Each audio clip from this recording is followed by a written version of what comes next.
Salute, mi chiamo Gianfilippo Mattei, ho 20 anni, sono interessato di biologia all'Università di Corsica e sono presidente della Socio Così.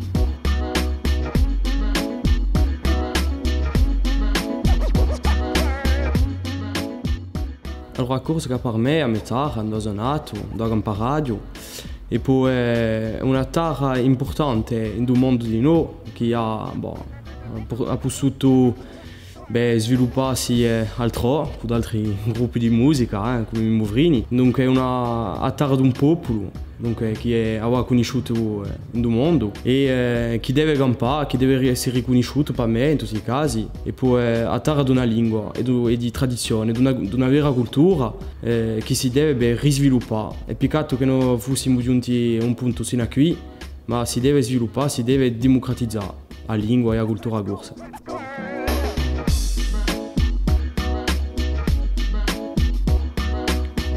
La sua ricchezza è la sua lingua, di sicuro, perché prima la sua lingua, dico sempre che la lingua faccia cultura e la cultura faccia popolo, e per me la lingua, senza problemi, passa per la lingua. Mi sento proprio bene, che sono nato qui, non ho mica voluto parte, sono andato alla facoltà di corte apposta, per mica parte. E poi ho imparato qui, i miei figlioli nasceranno qui, di sicuro. Dunque mi sento proprio bene, c'è la mia famiglia, c'è i miei amici, dunque proprio bene.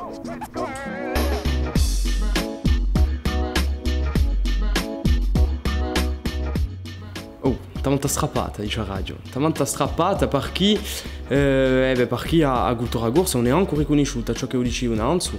C'è un popolo che campa e oggi è ricusato, non è mica riconosciuto dallo Stato francese, cioè la DILA, non è mica un cattivo nazionalista, ma c'è una cultura che non è ancora riconosciuta, quindi è talmente strappata perché ferma sempre a fare, assai.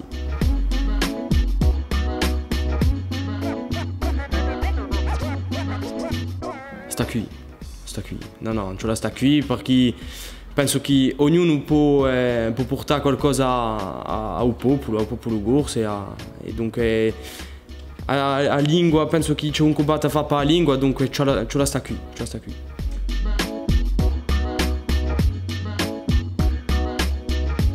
La bene per me, la bene di Corsica, una bene penso ricco perché abbiamo visto che di più in più la gente riparla corso, di più in più la gente sapere che ci vuole parlare e ci vuole fare campare. C'è una generazione che bene, che ripiglierà le tradizioni. Una sorta di rinascita, di risviluppo della Corsica, di riacquisto. Allora Corsica, una parola per me sarebbe terra.